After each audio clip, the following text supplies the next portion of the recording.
महसूस करें और देखें, क्योंकि प्रश्न तो यही है। अगले वक्ता को इसी सवाल के साथ दोहरा रहा हूं।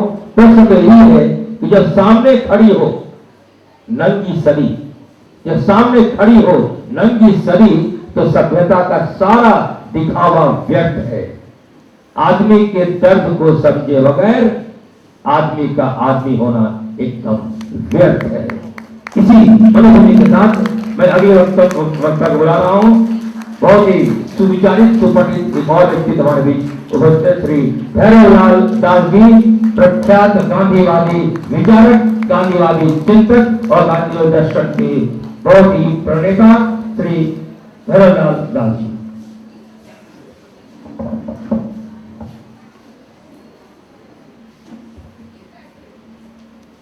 धन्यवाद।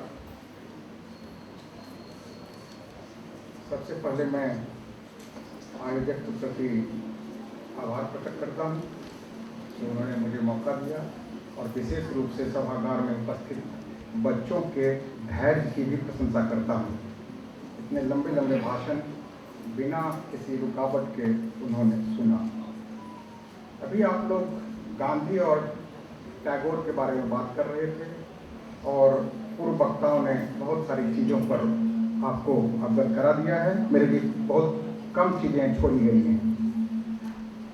जैसा कि आप सब जानते हैं, गुरुदेव को पोएट के रूप में और गांधी को पॉलिटिशियन के रूप में चित्रित किया गया है, और मैं ऐसा व्यक्ति हूँ जो इन तथ्यों को नकारता हूँ। गांधी सिर्फ पॉलिटिशियन थे या रविंद्रनाथ टैगोर सिर्फ पोएट थे, मैं नहीं मानता। और क्यों नहीं मानता हूँ, इसके पीछे मेरे अपने तर्क हैं। लेकिन जो पहली मुलाकात हुई है गांधी और टैगोर की, उसके बारे में रोमी अरोला ने बहुत ही अच्छा वर्णन किया है। कभी मौका मिले तो जरूर पढ़िए। उन्होंने कहा है जो एक फिलॉसफर और एक संत, और उन्होंने उदाहरण भी दिया है संत पॉल और प्लेटो, ये दोनों का मिलन है जब गांधी और टैगोर आपस में मिलते हैं। लेकिन आज की पीढ़ी को ये जानने का हक है, आजादी के 75 वर्ष के बाद, जो आखिर टैगोर ने अपनी वसीयत में हमारे लिए क्या छोड़ा, गांधी ने अपने वसीयत में हमारे लिए क्या छोड़ा, और हम इस नाहक इस विषय पर नहीं अपने को रोकें जो किसने पहले महात्मा कहा और किसने नहीं कहा। हमारे पास सारे तथ्य मौजूद हैं। आज विषय नहीं है जो महात्मा किसने कहा था, वो महात्मा थे, सबने कहा और सब मान लिया। गांधी और टैगोर में क्या समानता थी, क्या असमानता थी, कहाँ विमति था, कहाँ सहमति था, इसके बारे में अभी बहुत सारी चर्चाएं हुई हैं। लेकिन मैं टैगोर के उन व्यक्तित्व से आपको परिचय करना चाहता हूं जिसे मैं पोएट नहीं मानता, एक पॉलिटिशियन मानता। 1898 का सेडिशन बिल के डिबेट को आप पढ़ेंगे, और उसके बाद जो रविंद्रनाथ टैगोर की जो रिएक्शन है उसके बारे में आप पढ़ेंगे, तो एक सधा हुआ राजनीतिक एक पूरे यूरोपीय सभ्यता पर प्रहार करने की शक्ति रखता है। तिलक की गिरफ्तारी हुई है, और गिरफ्तारी के बाद जो टैगोर का जो रिएक्शन है उसको आप देखेंगे तो लगेगा जो एक महान राजनेता इस तरह की बातें कर सकता है। 1905 में बंगाल विभाजन हुआ है, और बंगाल विभाजन के बाद स्वयं टैगोर ने गलियों पर आकर के झंडा उठा करके उसका विरोध किया। ये एक पॉलिटिशियन ही कर सकता है। उसके बाद 1908 में पटना में बंगाल प्रोविंशियल कॉन्फ्रेंस का हुआ है, और उसमें जो उनके अध्यक्षीय भाषण है, इसमें जिस सभ्यता की उन्होंने चर्चा किया है और यूरोप को जो आईना दिखाया है, वो आईना दिखाने का काम किसी साहसी राजनेता का ही हो सकता है। और उसके बाद का हम यदि बात करें तो सोशल सर्विस की एडवोकेसी करना, हिंदू मुस्लिम एकता की बात करना, उस समय में 1908 में हिंदू मुस्लिम एकता की बात कर रहे हैं वो, और सबसे ऊपर आकर के जालियांवाला बाग की घटना के बाद उन्होंने अपनी नाइटहुड को वापस किया है। ये सारे हमारे तथ्य हैं, लेकिन हम ये समझ नहीं पाते हैं जो नाइटहुड को वापस क्यों किया, जिसे जनगण मन जिन्होंने लिखा और जिसे ये आरोप लगाया गया उस समय के तत्कालीन अखबारों में, जो रविंद्रनाथ टैगोर एक अंग्रेजी हुकूमत की, अंग्रेजी सभ्यता की एक वकालत कर रहे हैं, और वो जालियांवाला बाग के बाद अपना नाइटहुड वापस करता है, ये एक किसी सधे हुए राजनेता का ही काम हो सकता है। क्यों करते हैं वापस? हमारी आज की पीढ़ी को ये जानना चाहिए। कलकत्ता आए थे वो जालियांवाला बाग के बाद, उन्होंने कहा था जो हमारी ये जो समाज है, हमारे जो लोग हैं, वो डर चुके हैं अंग्रेजी हुकूमत से, जालियांवाला बाग के नरसंहार से। और कलकत्ता में आकर के उन्होंने प्रत्यक्ष तब महसूस किया जो हमारी जो पीढ़ी है वो घरों में दुबकी हुई है, वो इस अंग्रेज हुकूमत का सामना नहीं कर सकती है। उन्होंने कहा कि ये जब तक कोई एक बड़ा निर्णय नहीं लिया जाएगा, हमारे युवकों के लोगों में खून नहीं खौलेगा। और उन्होंने नाइटहुड को वापस कर दिया था उन्होंने। और वो चेम्सफोर्ड को जो चिट्ठी लिखी है, आप यदि उसको पढ़ेंगे तब लगेगा जो एक पॉलिटिशियन एक जब उसकी कलम चलती है तो वो किन शब्दों का प्रयोग करता है। तो मैं ये मानता हूं जो रविंद्रनाथ टैगोर थे वो सिर्फ पोएट नहीं थे, पॉलिटिशियन भी थे। और जैसे कि सारे बड़े लोग होते हैं उनमें एक से अधिक गुण होते हैं। यदि हम गांधी की बात करते हैं तो गांधी में भी हमें कई ऐसे गुण दिखाई पड़ते हैं जो एक सिर्फ राजनेता में नहीं होते हैं। गांधी हमें संत के रूप में भी दिखाई देते हैं, एक पॉलिटिशियन के रूप में भी दिखाई देते हैं, पत्रकार के रूप में भी दिखाई देते हैं, समाज सुधारक के रूप में भी दिखाई देते हैं। और यही चीज हमें, यही प्रतिध्वनि हमें वहां भी मिलती है जब हम पोएट को पढ़ते हैं। अभी चर्चा हुई थी विमति की। असहयोग आंदोलन चला जालियांवाला बाग के बाद। गांधी ने कहा जो हम इसको ऐसे करेंगे, उन्होंने एक पूरी रूपरेखा तैयार किया। रविंद्रनाथ ने कहा जो इससे नहीं चलने वाला है, आप क्यों इस चक्कर में पड़ रहे हैं? आप विदेशी कपड़ों को जला करके क्या दिखाना चाहते हैं इस पूरे दुनिया को? आप उस गरीब को प्रेरित कर रहे हैं जिसके पास पहनने के लिए मात्र एक कपड़ा है और उसे कहते हैं आप इसको जला दीजिए। आप चरखा चलाना चाहते हैं, चरखा में कुछ भी नहीं है, कहीं माइंड का अप्लाई नहीं होता है, कहीं शरीर का नहीं उपयोग होता है। और आप ये थ्योरी दे रहे हैं लोगों के सामने में जो चरखा से हम देश को आजाद करा लेंगे। ठीक ही कहा, 1 साल के अंदर में आजाद करा लेंगे उन्होंने कहा था। गांधी नहीं करा पाए।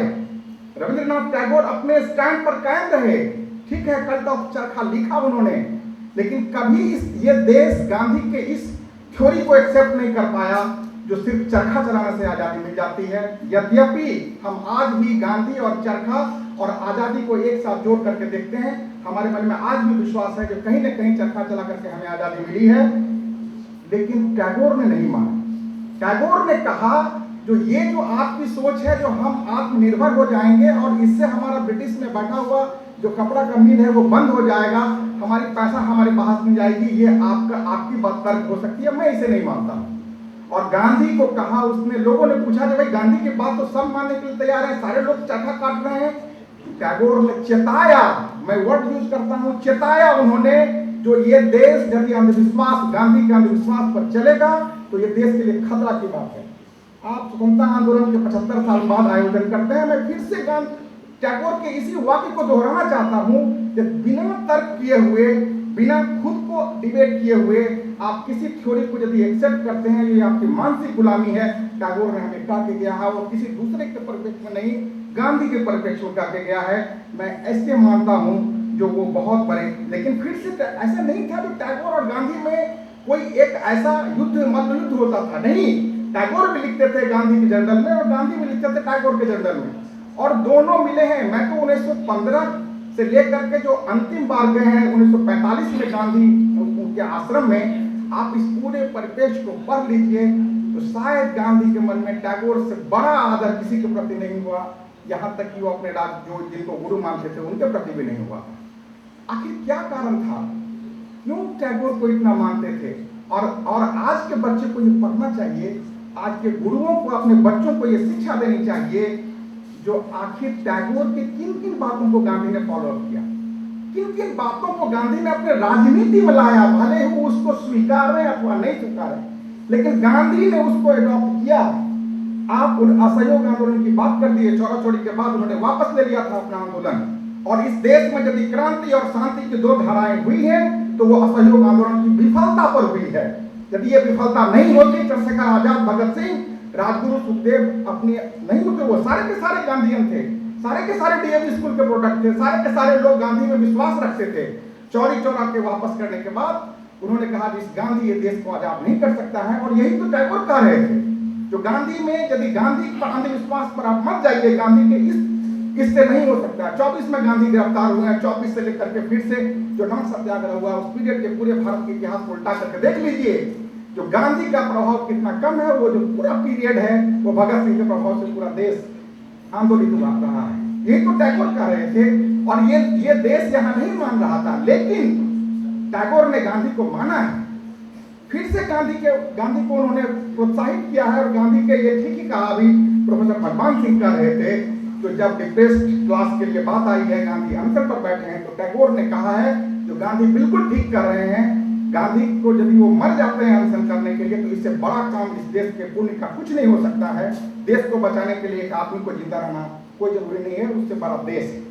तो हम तीनों चीजों को एक साथ मिलकर के चलते हैं, और तब हम देखते हैं, लेकिन हमारी नजर टिकी हुई है जब टैगोर अंतिम दिन में जब वो शांति निकेतन छोड़ते हैं।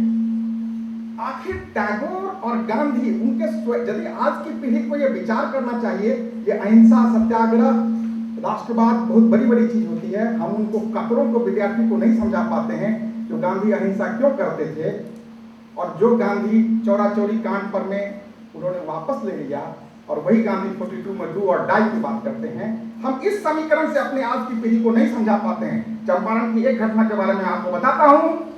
चंपारण में एक गांव में गांधी 1915 में, 17 में, 18 में चले आए हैं। गांधी एक गांव में एक पुलिस वाला गांव की महिलाओं के साथ दुर्व्यवहार करता है, लोग उसको, पुलिस के साथ लड़ाई होती है, पुलिस गांव में आती है, बहुत पीटती है, सारे जेंट्स घर से बाहर निकल जाते हैं, कुछ महिलाएं, कुछ बूढ़े लोग रह जाते हैं। गांधी वहां जाते हैं, गांधी कहते हैं हुआ क्या था, तो लोगों ने, गांव वालों ने पूरी बात समझाई, जो ऐसे ऐसे पुलिस आई, मारी पीटी। तो कहा आप लोग क्यों नहीं पुलिस को मारे? कहा गांधी जी आप भी तो 17 में चंपारण के गांव में घूम के कहे थे यदि किसी ने लाठी उठाई तो मैं छोड़ दे वापस गुजरात चला जाऊंगा, तो मैं कैसे मारता पुलिस को? गांधी ने कहा मैंने ये कभी नहीं समझाया, सिखाया था आपको, जो अहिंसा का मतलब ये होता है जो आपको कोई बेइज्जत करता रहे, आपको मारता रहे और चुपचाप बैठे रहे। गांधी की उस अहिंसा को हम आज की पीढ़ी को आज तक भी नहीं समझा पाए हैं। तो गांधी ने ये नहीं कहा था जो हम पर कोई जबरदस्ती करता रहे हम चुपचाप उसको साथ दे रहे हैं। गांधी ने कहा आपको पीटना चाहिए उस पुलिस वालों को। ये सारे रिकॉर्ड में दर्ज है, मैं पुलिस के रिकॉर्ड की बात कर रहा हूं। टैगोर ने क्या कहा था? टैगोर ने कहा था मशीनीकरण के बारे में, गांधी ने क्या कहा था मशीनीकरण के बारे में। दोनों के बातों में क्या अंतर था? गांधी ने कहा था जो अंग्रेज हैं वो अंग्रेज हम पर सिर्फ ऐसे नहीं राज कर रहे हैं, वो अपने मशीनरी के माध्यम से राज कर रहे हैं। वो उन्होंने टेलीफोन लाया, उन्होंने रेलवे लाया, उन्होंने ये लाया वो लाया, और वो ला करके हमको एकदम ही जकड़ लिए। टैगोर ने क्या कहा था? टैगोर ने शुरू में गांधी की बातों का विरोध किया था। गांधी को कहा था इस आइसोलेशन में देश नहीं रह सकता है। आप जाके देखिए जो पूरे दुनिया में क्या हो रहा है। टैगोर यूएसए गए थे, ईरान गए थे, चीन गए थे, जापान गए थे, और टैगोर ने पूरी दुनिया घूमी थी। उन्होंने कहा था आप जाके देखिए पूरी दुनिया में क्या हो रहा है। गांधी जी यदि आप ऐसे ग्राम स्वराज की बात करते रह जाएंगे तो आपका देश पीछे रह जाएगा। लेकिन वही टैगोर क्या कहते हैं? वही टैगोर कहते हैं जो ये यूरोपियन सभ्यता बहुत बर्बर सभ्यता है। क्यों बर्बर सभ्यता है? तो उसने इजाद तो कर लिया मशीन को, लेकिन जो मरहूम हैं, जो दूसरे तीसरी दुनिया के देश हैं, उसको कहता है जो हम तुमको इस इन्वेंशन का फायदा नहीं उठाने देंगे। जबकि अपनी संस्कृति में, अपने दस्तावेजों में वो यूरोपियन ये लिखते हैं जो हम ये पूरे विश्व की बात करते हैं। अभी एक वक्ता कह रहे थे जो टैगोर इंग्लिश अंग्रेज सभ्यता की, अंग्रेज शासन की वकालत करते थे। हमारी आज की पीढ़ी को ये जानने की जरूरत है जो आखिर टैगोर क्यों अंग्रेजी सभ्यता के प्रशंसक थे, गांधी क्यों अंग्रेजी सभ्यता के विरोधी थे, और कहां पर दोनों के एक जगह मिलते हैं। और तभी आप गांधी और टैगोर को ठीक से समझ पाएंगे। अधिक नहीं, कम से कम 4-5 किताबें आप पढ़ लेंगे तो टैगोर गांधी को समझ पाएंगे।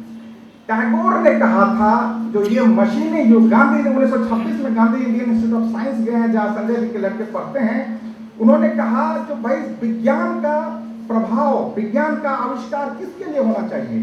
विज्ञान पर में सबसे अधिक हक है जो वंचित वर्ग हैं, जो गांव में रहते हैं, जिनके पास में सुविधाओं का अभाव है।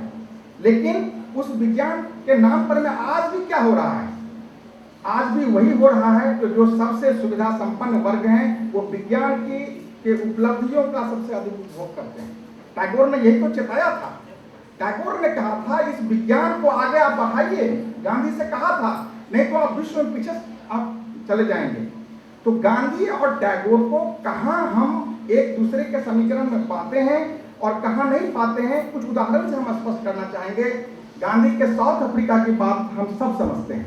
तो साउथ अफ्रीका में गांधी गए थे, ट्रेन से उतार दिया था और वो गांधी को बहुत दुख पहुंचा, उन्होंने बहुत लड़ाई किया था। लेकिन गांधी की 1892 में जो उनके साथ बेइज्जती हुई थी, इसके बारे में हमारी आज की पीढ़ी नहीं जानती। वो तो इंग्लैंड का हाकिम था, गांधी से पहले से परिचित था, पॉलिटिकल एजेंट बनकर के राजकोट आया था, और जब गांधी मिलने गए तो वो इंडियन सिटीजन की तरफ बात किया। बहुत दुख हुआ गांधी को, जब भाई देखिए हमसे जान पहचान था इंग्लैंड में और हम इससे मिलने के लिए गए तो ऐसे हमसे बात करता है। वो चले गए फिरोज शाह मेहता के पास में लंदन में और कहे जो देखिए भाई इस तरह से हो रहा था। फिरोज शाह मेहता गांधी से कहा तुम नहीं पहचानते हो, तुम्हारे घर का भी कोई आदमी ICS बनेगा तो फिर वो उसकी विचारधारा में यही परिवर्तन आ जाएगा जो अंग्रेज की विचारधारा में हो रहा।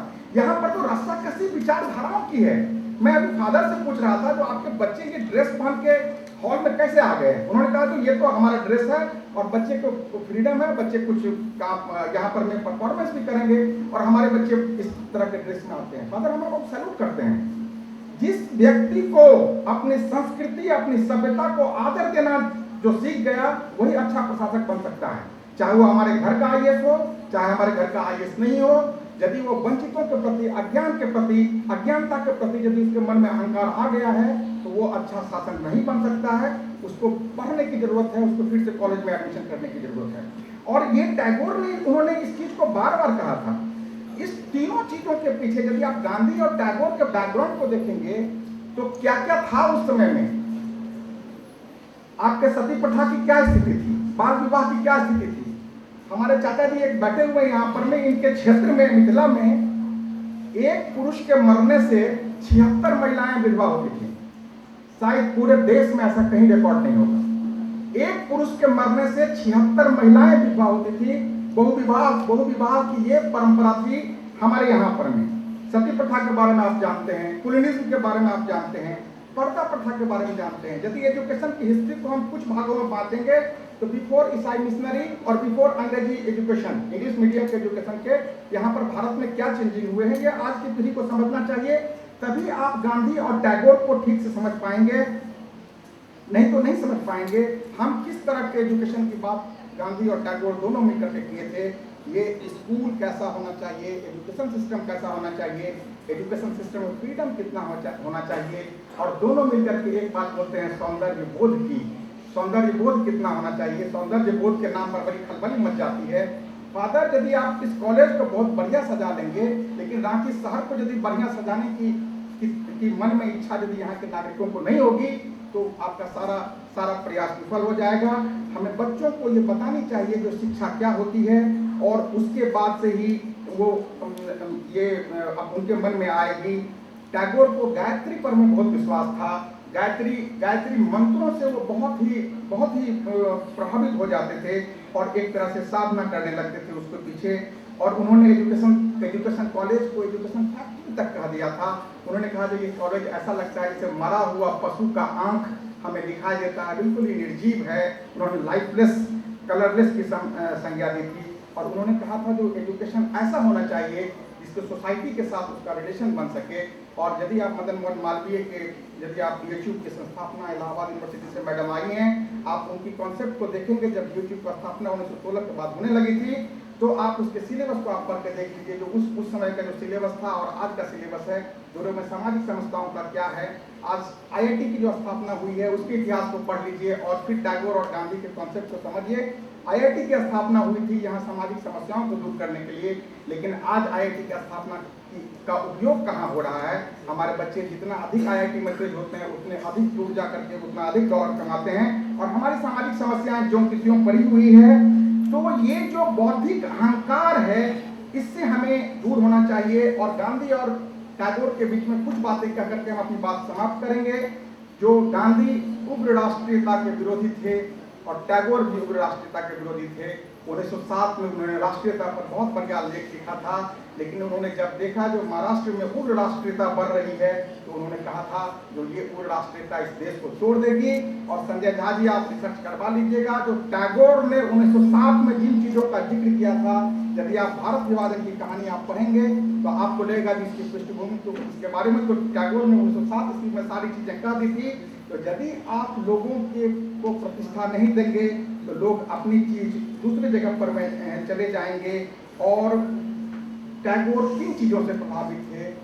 टैगोर कुछ ऐसी चीज़ें अंग्रेजी हुकूमत में थी जो हम आज तक भी डेवलप नहीं कर पाए हैं, और वो ये है जो जिस अंग्रेजी हुकूमत उन चीज़ों उन लोगों को भी शरण देती थी जिसके यहाँ उसका शासन चलता था, जहाँ युद्ध होता था। लेकिन गांधी और टैगोर दोनों को ये लगा जो ये किताबों में जितनी चीज़ें यूरोपियन या अंग्रेजी सभ्यता में लिखी होती है व्यवहार में नहीं होती है, और व्यवहार की सबसे बड़ी कसौटी होती है कि समाज का जो अंतिम लोग होता है वो किस चीज़ों में वो कैसे जी रहा है। झारखंड के जो सुदूर जंगलों में लोग कैसे जी रहे हैं, और हम तभी समझेंगे जो हमारी शासन व्यवस्था गांधी पर आधारित है अथवा किशोर टैगोर पर आधारित है। आपने मुझे सुना, बहुत बहुत धन्यवाद।